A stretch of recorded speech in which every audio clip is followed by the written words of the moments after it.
Mullaperiyar dam തകർന്നാൽ ആരുത്തരവാദിത്തം ഏറ്റെടുക്കും?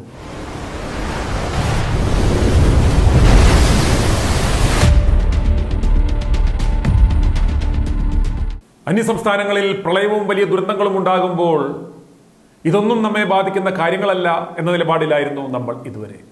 എന്നാൽ വയനാട്ടിൽ കണ്ണടച്ചു തുറക്കുന്നതിന് മുമ്പേ നൂറുകണക്കിന് പേരുടെ മരണത്തിനിടയാക്കിയ ഉരുൾപൊട്ടലുണ്ടായ പശ്ചാത്തലത്തിൽ നാം എത്രത്തോളം സുരക്ഷിതരാണ് എന്ന ചോദ്യം ഓരോ മലയാളിയും ചോദിച്ചു തുടങ്ങി. വർഷങ്ങളായി മലയാളിയെ ആശങ്കയുടെ കൊടുമുടിയിൽ ഒന്നാം സ്ഥാനത്തെത്തിക്കുന്ന ഒരു പേരാണ് മുല്ലപ്പെരിയാർ. വയനാട് ദുരന്തത്തോടെ ഉറക്കം നഷ്ടപ്പെട്ട് കഴിയുന്നത് 4 ജില്ലകളിലായി കഴിയുന്ന 40 ലക്ഷത്തിലധികം ജനങ്ങളാണ്. ഇവരുടെ ആശങ്കകൾക്ക്, ഇവരുടെ ജീവന് ഒരു പട്ടിയുടെ വില പോലും ഭരണകൂടം കൽപ്പിക്കുന്നില്ല എന്നതിനുള്ള ഉത്തമ ഉദാഹരണമാണ് മുല്ലപ്പെരിയാർ വിഷയത്തിൽ സർക്കാർ കാണിക്കുന്ന സമീപനം. ഇവിടെ കേരയിൽ വേണം, സിൽവർ ലൈൻ വേണം, എല്ലാ ജില്ലകളിലും വിമാനത്താവളം വേണം എന്നൊക്കെ പറയുന്നവർ എന്തുകൊണ്ടോ മുല്ലപ്പെരിയാറിൽ ഡാം പുനർനിർമ്മിക്കണം എന്ന് എന്തുകൊണ്ടോ പറയുന്നില്ല. ഇതിൻ്റെ നിർമ്മിതിയിലും വെട്ടാനും കൈയിട്ടുപാരുവാനും ധാരാളം അവസരം കിട്ടുമെങ്കിലും എന്തുകൊണ്ടാണ് ഇവർ ഇതിന് മുതിരാത്തത്? ഉത്തരം സിമ്പിളാണ്. പുതിയ ഡാം വരാതെ ശ്രദ്ധിച്ചാൽ അതിലും കൂടുതൽ പണം കള്ളപ്പണമായി എത്തിക്കേണ്ടടുത്ത് എത്തിച്ചു തരും. ഭരണകൂടം, രാഷ്ട്രീയക്കാർ, പ്രതിപക്ഷ പാർട്ടികൾ, സന്നദ്ധ സംഘടനകൾ, കപട പരിസ്ഥിതി പ്രവർത്തകർ മാത്രമല്ല മാധ്യമപ്രവർത്തകർക്ക് വരെ ഈ പങ്ക് കൃത്യമായി ഇവിടെ ലഭിക്കുന്നുണ്ട്. മുല്ലപ്പെരിയാർ വിഷയത്തിൻ്റെ അപ്പോസ്തലനായി അവതരിച്ച ഒരു വക്കീൽ ഇന്ന് കോടീശ്വരനായി മാറി. അയാളുടെ പഴയ രൂപവും ഇന്നത്തെ ഭാവവും മാത്രം ഒന്ന് ശ്രദ്ധിച്ചാൽ മതി നമുക്കിത് മനസ്സിലാക്കാം. അതുപോലെ മഴക്കാലം തുടങ്ങാറാകുമ്പോൾ മുല്ലപ്പെരിയാർ വിഷയം എടുത്തിട്ട് അലക്കിയിരുന്ന ഒരു പ്രമുഖ ഓൺലൈൻ ചാനലുകാരനെയും ഒന്ന് ശ്രദ്ധിക്കുക. അദ്ദേഹവും ഇപ്പോൾ നിശബ്ദനാണ്. ഇന്ന് നമ്മുടെ സർക്കാർ കിഫ്ബി പദ്ധതി പ്രകാരമോ മറ്റേതെങ്കിലും ഒരു പദ്ധതി പ്രകാരം പണിയുന്ന ഏതെങ്കിലും ഒരു പദ്ധതിക്ക് ഒരു 10 കൊല്ലത്തെ പോട്ടെ, ഒരു 5 കൊല്ലത്തെയെങ്കിലും ഗ്യാരണ്ടി കൊടുക്കുമോ? ഇല്ല. അപ്പോൾ 50 കൊല്ലം മാത്രം സായിപ്പ് ഗ്യാരണ്ടി പറഞ്ഞ ആ മുല്ലപ്പെരിയാർ ഡാം ഇപ്പോൾ 129 വർഷം കഴിഞ്ഞിട്ടും എന്തേ ഒരാശങ്കയും ഇവർക്കില്ലാത്തത്? ഏതാനും വർഷങ്ങൾക്കകം തന്നെ ലോകം നേരിടുന്ന പ്രധാന വെല്ലുവിളികളിലൊന്നായി കാലപ്പഴക്കം വന്ന ഡാമുകൾ മാറുമെന്ന് UN പഠന റിപ്പോർട്ട് പുറത്തു വന്നിട്ടുണ്ട്. ലോകത്തിന് ഭീഷണിയായി മാറുന്ന ഡാമുകളുടെ പട്ടികയിൽ മലയാളികളുടെ ആശങ്കയായി തുടരുന്ന മുല്ലപ്പെരിയാർ ഡാമിനെ കുറിച്ചും ഈ UN പഠനം പേരെടുത്ത് പറയുന്നുണ്ട്. കാനഡ ആസ്ഥാനമായുള്ള UN institute of water, environment and health ജലനിർമ്മിതികളുടെ കാലപ്പഴക്കം ഒരു ആഗോള ആശങ്ക എന്ന തലക്കെട്ടിൽ തയ്യാറാക്കിയ പഠനത്തിലാണ് മുല്ലപ്പെരിയാർ ഡാമിനെ കുറിച്ചും ആശങ്കപ്പെടുന്നത്. 1930-നും 1970-നും ഇടയ്ക്കാണ് ലോകത്ത് നിലവിലുള്ള 58,700-ൽ പരം വൻ ഡാമുകളിൽ ഭൂരിഭാഗവും നിർമ്മിക്കപ്പെട്ടത്. ഏതാണ്ട് 50 മുതൽ 100 വർഷം വരെയാണ് ഈ ഡാമുകളുടെ എല്ലാം പൊതു ആയുസ്സായി കണക്കാക്കപ്പെടുന്നത്.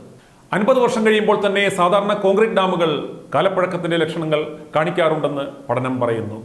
പഴക്കം കൂടുന്തോറും ഡാമുകളുടെ അറ്റകുറ്റപ്പണികൾക്കുള്ള ചെലവുകൾ വർദ്ധിക്കുകയും ഡാമിൽ അടിഞ്ഞുകൂടുന്ന മണ്ണിന്റെ അളവ് കൂടുകയും ചെയ്യുന്നതോടെ ഡാമിനെ കൊണ്ടുള്ള ഗുണഫലങ്ങൾ കുറയുന്നു.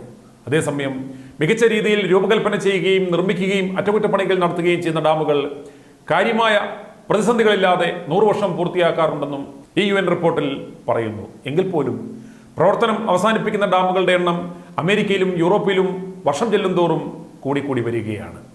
ലോകത്താകെ വൻ ഡാമുകളിൽ മാത്രം ശേഖരിച്ചു വെച്ചിട്ടുള്ളത് 7000 മുതൽ 8300 ക്യൂബിക് കിലോമീറ്റർ വരെയുള്ള വെള്ളമാണ്.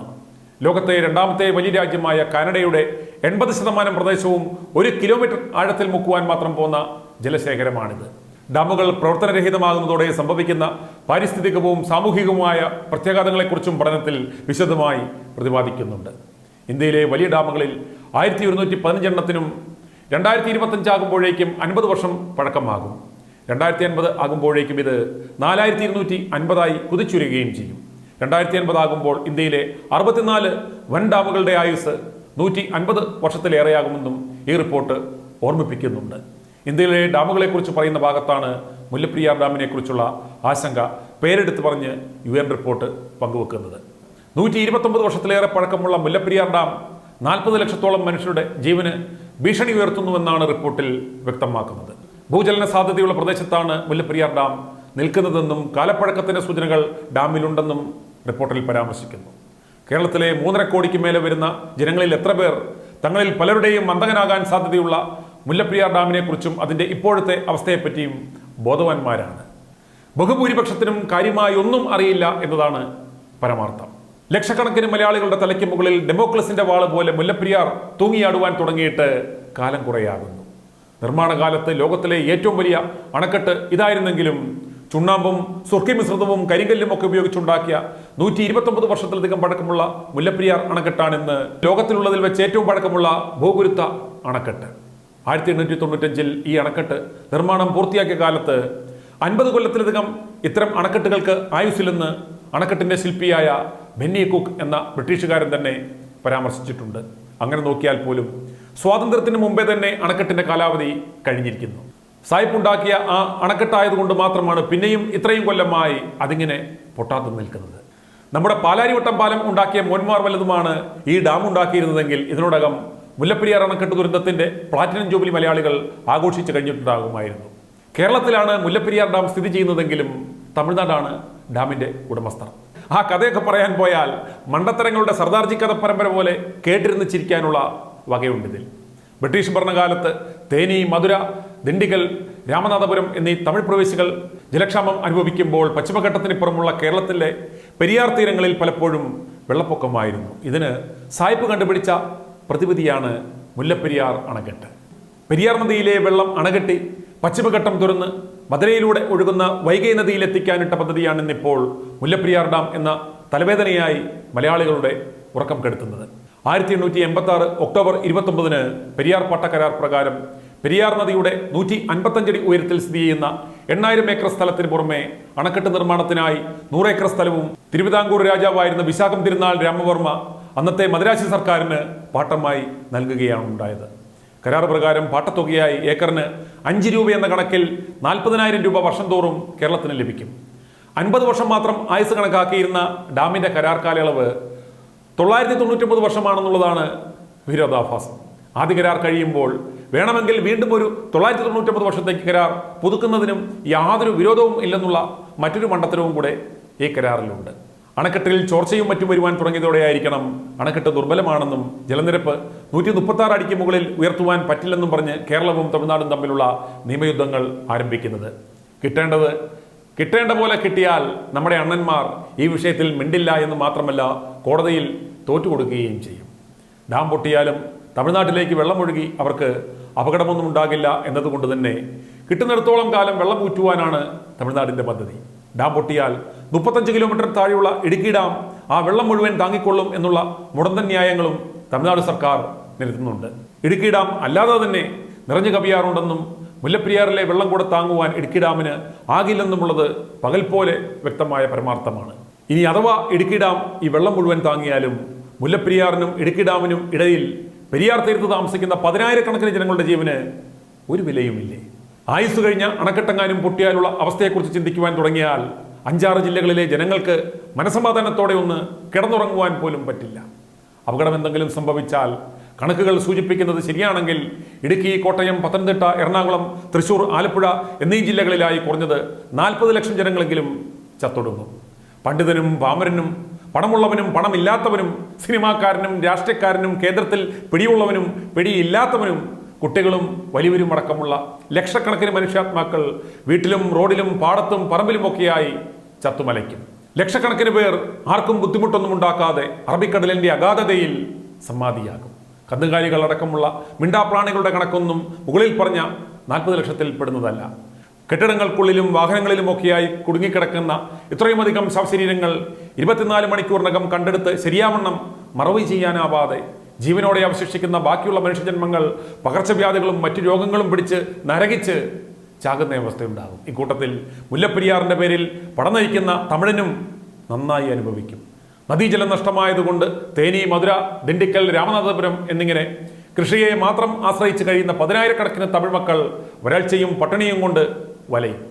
ഇന്ദിരാഗാന്ധി കൊല്ലപ്പെട്ട സമയത്ത് സർദാർജിമാർക്ക് നേരെ പൊതുജനം ആക്രമണം അഴിച്ചുവിട്ടതുപോലെ കൺമുന്നിൽ വന്നുവിടുന്ന തമിഴന്മാരോട് മലയാളികൾ വികാരപ്രകടനം വല്ലതും നടത്തുകയും അതേ നാണയത്തിൽ തമിഴ് മക്കൾ പ്രതികരിക്കുകയും ചെയ്താൽ ഒരു വംശീയ കലാപം തന്നെ രാജ്യത്ത് പൊട്ടിപ്പുറപ്പെട്ടെന്ന് വരാം. ഇതെല്ലാം കഴിഞ്ഞിട്ടും അവശേഷിക്കുന്ന മലയാളിയും തമിഴനും ഈ ദാരുണ സംഭവത്തിന്റെ പഴി അങ്ങോട്ടും ഇങ്ങോട്ടും ചാരി വീണ്ടും കാലം കഴിക്കും.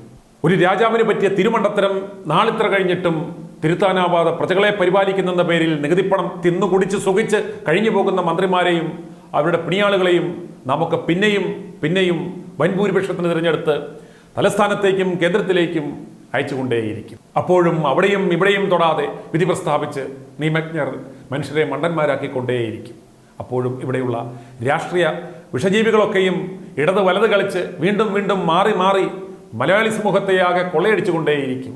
ഇതൊന്നും വെറും ഉട്ടോപ്യൻ ചിന്തകളല്ല.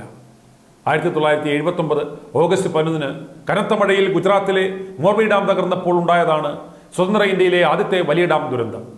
20 മിനിറ്റിനകം 15,000-ഓളം ജനങ്ങളാണ് അന്ന് മോർബി പട്ടണത്തിൽ മണ്ണോട് മണ്ണ് ചേർന്നത്. ഡാം പരിസരത്തെങ്ങാനും റിക്ടർ സ്കെയിൽ സൂചിക 6 എത്തുന്ന തരത്തിലുള്ള ഒരു ഭൂചലനമോ മറ്റോ ഉണ്ടായാൽ എല്ലാം അതോടെ തീരും. കേന്ദ്ര ജല കമ്മീഷന്റെ ചട്ടപ്രകാരം ഡാമിലുണ്ടാകുന്ന ചോർച്ചകളും മാറ്റങ്ങളും നിരീക്ഷിക്കുകയും അപകട സാധ്യത കണ്ടാൽ കേരളത്തെയും സർക്കാരിനെയും ജനങ്ങളെയും വിവരമറിയിക്കേണ്ടതും തമിഴ്നാട് സർക്കാരാണ്. കേസും കൂട്ടവുമായി കേരളത്തിനെതിരെ ശത്രുതാ മനോഭാവത്തോടെ നിൽക്കുന്ന അവർ ഇക്കാര്യത്തിൽ എത്രത്തോളം ശുഷ്കാന്തി കാണിക്കുമെന്ന് നമുക്ക് ഊഹിക്കാവുന്നതേയുള്ളൂ. എമർജൻസി ആക്ഷൻ പ്ലാൻ അഥവാ EAP എന്ന അറ്റകൈയെക്കുറിച്ച് ചർച്ചകൾ ഇപ്പോൾ നടക്കുന്നുണ്ട്. അണക്കെട്ട് പൊട്ടിയാൽ പ്രധാനമായും ചെയ്യുവാനുള്ള രക്ഷാപ്രവർത്തനങ്ങളാണ് ഇപ്പറഞ്ഞ ആക്ഷൻ പ്ലാൻ. എന്തൊക്കെ പ്ലാൻ ചെയ്താലും എത്രയൊക്കെ നടപ്പിലാക്കാൻ പറ്റും ഈ മലവെള്ളപ്പാച്ചിലിനിടയിൽ? എത്ര പേരുടെ ജീവനും സ്വത്തും രക്ഷിക്കാനാവും പ്രളയജലം പൊങ്ങി വരുന്നതിനിടയ്ക്ക്? തിക്കിനും തിരക്കിനുമിടയിൽ എല്ലാം വെള്ളത്തിൽ വരച്ച വരം മാത്രമേ ആവൂ. ആമീഴഞ്ചാൻ തോട്ടിൽ ഒരു ജോയി പോയപ്പോഴുള്ള പുകിൽ നാം കണ്ടതാണ്. വയനാട്ടിൽ നാം ഇപ്പോൾ കണ്ടുകൊണ്ടിരിക്കുകയാണ്. അപ്പോൾ 40 ലക്ഷം പേർക്ക് എന്തെങ്കിലും സംഭവിച്ചാൽ, മുല്ലപ്പെരിയാർ ഡാമിന് എന്തെങ്കിലും സംഭവിച്ചാൽ അത് ബാധിക്കുക കേരളത്തിൻ്റെ നിലനിൽപ്പിൻ്റെ നട്ടെല്ലായ 4 ജില്ലകളെയാണ്. ഇടുക്കി, ആലപ്പുഴ, കോട്ടയം, എറണാകുളം എന്നീ ജില്ലകളിലെ 40 ലക്ഷത്തോളം ജനങ്ങളെ ഇത് സാരമായി ബാധിക്കും.